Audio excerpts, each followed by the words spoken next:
Assalamualaikum warahmatullahi wabarakatuh. Bismillah, alhamdulillah, wassalatu wassalamu ala rasulillah Muhammad ibn Abdillah wa ala alihi wa sahbihi wa mawala ma ba'du. Ibu bapak sekalian yang saya hormati, beberapa hari yang lalu saya sudah menjelaskan bahwa ada tempat-tempat yang mustajabah. Kalau di Madinah disebut sebagai raudhah. Raudhah itu jarak antara rumah Nabi yang sekarang menjadi kuburan Nabi dengan mimbar Nabi, terus sampai ke ada batasnya kalau di Madinah. Itu yang dimaksud oleh Nabi, raudhatun min riyadil jinan, menjadi taman-taman surga. Karena itu seluruh jemaah haji dan umrah pasti berlomba untuk bisa memasuki raudhah. Apalagi ada mihrabnya Nabi di situ. Mihrabnya Nabi itu adalah tempat Nabi salat wajib, salat sunat, menjadi imam salat, membaca Quran, lokasinya di situ.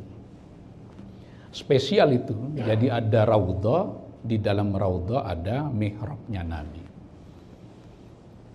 Nah, kalau kita tidak mendapatkan di situ, sekurang-kurangnya bisa salat di raudhah, berdoa di raudhah. Lebih dari itu adalah tempat yang mustajabah yang ada di sekitar Masjidil Haram. Di antaranya yang kita tahu adalah Multazam. Yang kita tahu adalah Hijr Ismail. Kalau kita salat di dalam Hijr Ismail, itu seperti salat di dalam Ka'bah. Dahulu ceritanya, Nabi ini kan umur 30 tahun, 35 tahun, menjadi pimpinan proyek renovasi Ka'bah. Disebut sekarang sebagai Pimpro, pimpinan proyek renovasi Ka'bah. Umur 35 tahun Nabi menjadi pimpro renovasi Ka'bah. Juga pada tahun yang sama Nabi umur 35 tahun, Siti Fatimah Az-Zahra lahir. Itu sebabnya seluruh putri-putri Nabi, anak keturunan Nabi yang melalui jalur Siti Khadijah, itu lahir sebelum ada Islam. Dan perkawinannya pun terjadi sebelum Islam. Nabi menikah dengan Khadijah, belum ada Islam.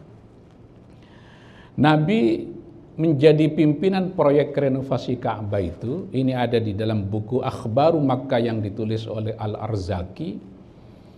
Kekurangan bahan material pada pintu Ka'bahnya, kayunya mau diambil dari mana, kemudian batu batanya kurang. Itu sebabnya kemudian Hijr Ismail itu bangunan yang tidak selesai. Nah, kalau kita berhasil berdoa di dalam Hijr Ismail, itu sama dengan berdoa di dalam Ka'bah. Apalagi kalau berdoa di dalam Hijr Ismail itu persis lurus dengan yang disebut sebagai mizab, tempat turunnya air itu. Berdoa di situ. Itu Hijr Ismail. Nah, sebelahnya yang disebut dengan Multazam, itu juga tempat yang mustajabah. Di samping antara Rukun Yamani sampai pada Hajar Aswad, itu juga tempat yang mustajabah. Di belakang Maqam Ibrahim, itu juga tempat yang mustajabah. Tapi ada waktunya yang mustajabah. Waktu yang mustajabah itu adalah waktu wukuf di Arafah. Arafah itu selain di bulan-bulan haji, itu tempat wisata. Dia spesial hanya pada tanggal 9 Dzulhijjah. Di luar tanggal 9 Dzulhijjah, jemaah umrah hanya menjadikan Arafah sebagai tempat wisata. Nah, disitulah kita harus banyak berdoa pada hari Arafah itu. Kata Nabi, khairud du'a yaumi Arafah. sebaik-baik doa adalah doa yang dipanjatkan pada hari Arafah. Yang menurut jumhurul ulama, wukuf di Arafah itu dimulai setelah tergelincirnya matahari. Nah, disitulah kita banyak berdoa kepada Allah pada waktu yang mustajabah itu. Ulama berselisih, al-fadilah al-muta'alliqah bimakaniha, apakah lebih utama dari al-fadilah al-muta'alliqah biawqatiha? Apakah beribadah yang mulia karena tempatnya itu lebih baik daripada ibadah yang mulia karena waktunya? Allah menegaskan di dalam Quran, wasyaf'i wal watri walayalin ashir. Wasyaf'i demi bilangan yang genap, wal watri demi bilangan yang ganjil. Allah bersumpah dengan angka, berarti pada angka itu ada keistimewaan. Setiap kali Allah bersumpah dengan benda-benda, pasti benda-benda itu ada keistimewaannya. Sekarang Allah bersumpah dengan angka, wasyaf'i demi angka genap, wal watri demi angka ganjil. Apa yang dimaksud dengan angka genap dan ganjil itu? Ada yang berkata angka genap itu menunjuk kepada salat subuh yang 2 rakaat. Wal watri ada yang berkata ganjil itu adalah waktu maghrib, salat maghrib. Karena itu subuh dan salat maghrib menjadi waktu yang mustajabah.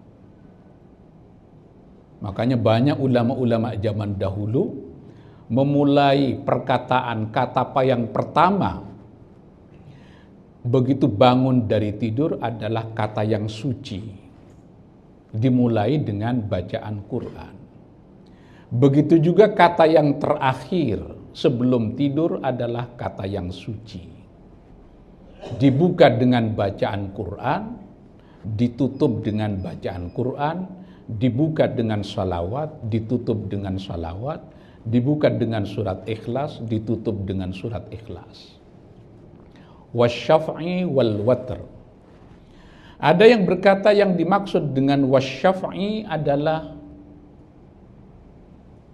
hari raya Idul Adha.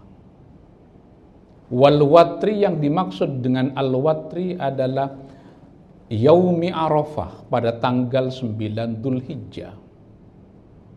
Itu sebabnya kata para ulama, Yaumu Arafah, hari Arafah pada tanggal 9 Dzulhijjah, dan Yaumu Idul Adha yang jatuh tanggal 10 Dzulhijjah itu adalah hari yang istimewa.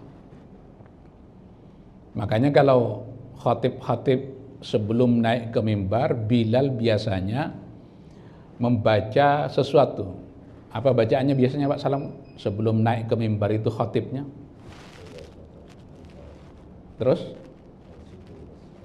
Wa idza sa'idal khatibu 'alal mimbar itu untuk Jumatan. Ini untuk Idul Adha. Alumni pesantren mana Ustaz Salam? Yang menyatakan hari raya Idul Adha atau hari raya Idul Fitri itu adalah Yaumul Karamati wal Mazid. Diyafatan lakum fa'addimuhu haqqa ta'zim. Yaumul Karamati wal Mazid adalah hari yang mulia dan ditambahkannya berlipat-lipat pahala. Diyafatan lakum sebagai tamu buat kalian. Fa'azzimuhu haqqa ta'zim. Muliakan dia dengan semulia-mulianya. Ini Idul Adha. Yaumu Arafah menjadi waktu yang mustajabah. Karena disebut oleh Nabi, ada yang di dalam Quran yang disebut dengan wasyahidin wa masyhud. Allah bersumpah dengan syahid dan masyhud. Apa yang dimaksud dengan syahid dan masyhud? Kata para ulama, merujuk kepada penjelasan Nabi, al-yaumul masyhud huwa yaumu Arafah, wal yaumus syahid yaumul Jum'ah. Makanya utama antara hari Jumat dan hari Arafah itu sama. Kalau Jumat itu adalah keutamaan sifatnya mingguan, kalau Yaumu Arafah keutamaannya tahunan. Tapi yang mendapatkan keutamaan pada hari Arafah itu orang yang wukuf di Arafah. Orang yang tidak wukuf di Arafah hanya disunnahkan untuk berpuasa karena tidak kebagian berpuasa pada hari Arafah. Orang yang di Arafah tidak usah berpuasa karena sudah mendapatkan waktu yang mustajabah persis ketika di Arafah. Nanti jamaah haji kita pada tanggal 8 Dzulhijjah mulai bergerak dari hotel masing-masing, termasuk dari daerah kerja ini, naik bis juga kan Pak Imam ya? Enggak jalan kaki kan? Padahal kalau ikut Nabi mestinya jalan kaki. Kita dari Madinah ke sini tidak ikut Nabi. Jadi enggak ada orang haji yang betul-betul ikut Nabi sekarang ini. Pokok kalau kita ikut Nabi itu susah. Jangankan ibadahnya, kebiasaannya saja susah. Orang Indramayu misalnya. Salah satu buah yang tidak disukai oleh Nabi adalah buah mangga. Jadi kalau mau ikut Nabi, jangan makan mangga. Ini ada di dalam kitab Dalail Syama'ilun Nubuwah. Tapi kalau mau ikut Nabi itu suka kuahnya kuah labu. Itu yang ditunggu-tunggu di Prasmanan Dakar ini belum ketemu itu. Jadi kalau mau ikut Nabi berarti kuahnya kuah labu. Suatu waktu Nabi habis subuh itu didatangi oleh tetangganya yang Yahudi mengirimkan kuah kepada Nabi, kuah labu. Padahal hampir basi, dimakan oleh Nabi karena kuah yang disukai oleh Nabi adalah kuah labu. Tapi tidak usah dijelaskan merek labunya. Karena kalau dijelaskan harganya pasti naik. Sama dengan kurma ajwa. Gara-gara kurma ini dinisbatkan kepada Nabi, maka harganya minimal 300 real. Itu pun yang keras ya Bib ya. Karena kalau yang lembut bisa lebih mahal lagi. Itu juga kurma ajwa disebut sebagai kurma yang mukjizat. Karena bijinya sudah digoreng, Nabi ditantang oleh orang-orang musyrik, oleh orang-orang kafir, bisa enggak ini ditanam hidup lagi? Ditanam oleh Nabi hidup. Karena sudah gosong, karena dibakar, digoreng oleh Nabi, maka tidak ada kurma lain yang warnanya hitam selain kurma ajwa. Karena dinisbatkan kepada Nabi, maka kurma ajwa menjadi mahal. Saya tidak ingin harga labu itu menjadi mahal karena dinisbatkan pada Nabi. Yang penting publik Islam tahu bahwa kuah yang disukai oleh Nabi adalah kuah labu. Mungkin mulai besok sudah mulai tersedia prasmanan di Dakar ini adalah kuah labu. Tapi sekalipun disukai oleh Nabi kuah labu, ya jangan istiqomah juga tiap hari ada kuah labu. Yang penting ittiba'an lir Rasul, boleh sesekali ada labu itu. Kita ini tidak bisa ikut Nabi sepenuhnya. Orang kayak kita ini kalau hidup sezaman dengan Nabi, diduga besar tidak beriman pada Nabi. Karena kalau kita ikut Nabi, tinggal di Mekah ini, tiba-tiba ada perintah untuk hijrah ke Madinah, tidak jelas di Madinah mau kerja apa, mau tinggal di mana, bersama siapa. Logisnya, tidak ikut Nabi. Ikut siapa? Kalau tidak Abu Jahal, Abu Lahab. Nah kita ini kalau ikut Nabi berat. Kehilangan rumah, ditinggal. Kayak orang-orang Belanda di Jakarta dulu, Batavia, ditinggal aja pergi. Ini rumah ditinggal, pekerjaan ditinggal, sanak saudara ditinggal. Tidak jelas mau tinggal di mana. Kalau ikut Nabi, pindah ke Madinah, tidak jelas mau melakukan apa. Itu sebabnya nyampe ke Madinah, Nabi melakukan pekerjaan yang disebut dengan al-ikha, mempersaudarakan. Nabi mempersaudarakan dirinya dengan Ali bin Abi Thalib, Abdurrahman bin Auf dengan siapa, sampai nanti kemudian diubah kebijakan itu. Nyampe ke Madinah, dalam kurun waktu 10 tahun, 47 kali Nabi berperang bersama umat Islam. Jadi setahun minimal berapa kali kalau 10 tahun? Sebanyak 47 kali. Hah? 4-5 kali. Dengan resiko kalau tidak mati menciptakan difabel. Kalau tidak hilang telinga, hilang hidung, hilang kaki, hilang tangan. Makanya ada perempuan yang bernama Habibah bintu Sahal pernah mengajukan gugatan cerai karena suaminya buruk mukanya. Buruk muka ini OTW, bukan sejak awal. Mungkin akibat perang. Boleh nggak perempuan sekarang melakukan gugatan cerai karena muka suaminya nggak ganteng? Zaman Nabi terjadi pada Habibah bintu Sahal, ditanya oleh Nabi, apakah suamimu tidak taat? Apakah suamimu ahli maksiat? Tidak Nabi. Hanya saya tidak suka mukanya nggak ganteng. Itu saja sudah menjadi alasan untuk melakukan gugatan cerai. Ini perempuan zaman dulu. Zaman sekarang sih nggak tahu saya. Perempuan zaman dulu itu jangankan sahabat, Nabi saja dilabrak. Yang menyebabkan turunnya ayat itu loh, Al-Mujadilah, perempuan yang mendebat Nabi. Qad sami Allahu qaulal lati tujadiluka fi zawjiha wa tashtaki ila Allah wallahu yasma'u tahawurakuma.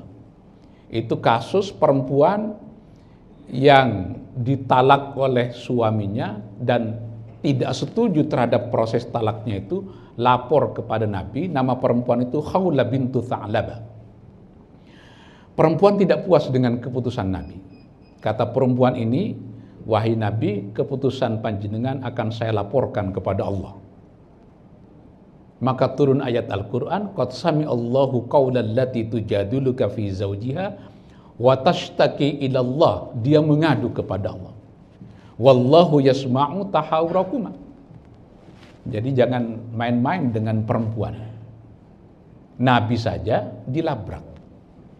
Nanti Khawlah bintu Tha'labah ini yang melabrak Umar bin Khattab. Umar bin Khattab lagi ngisi pengajian kayak begini, tiba-tiba ada datang Khawlah bintu Tha'labah, menyetop pengajian itu dan bernasihat kepada Umar bin Khattab selama 1 jam. Karena Umar bin Khattab salah satu kebijakannya adalah melarang perempuan untuk minta mas kawin yang mahal. Minta alpat misalnya. Tidak boleh. Kalau albek boleh. Alpat nggak boleh. Kata Khawlah bintu Tha'labah, wahai Umar, bagaimana Anda melarang sesuatu yang dihalalkan oleh Allah? Wa ataitum ihdahunna qintara. Boleh mengambil mas kawin yang mahal itu. Ini perempuan zaman Nabi. Perempuan zaman sekarang mungkin beda lagi. Oke, jadi ikut Nabi ini berat sekali. Padahal saya membahas mengenai Arafah, tapi pengantar menuju situnya panjang sekali. Kayaknya harus dilanjutkan beberapa hari yang akan datang. Hadanallahu wa iyyakum ajma'in. Wallahu yuwaffiquna ila ma fihi khairul Islam wal muslimin. Wallahul muwaffiq ila aqwamit thoriq. Wassalamualaikum warahmatullahi wabarakatuh.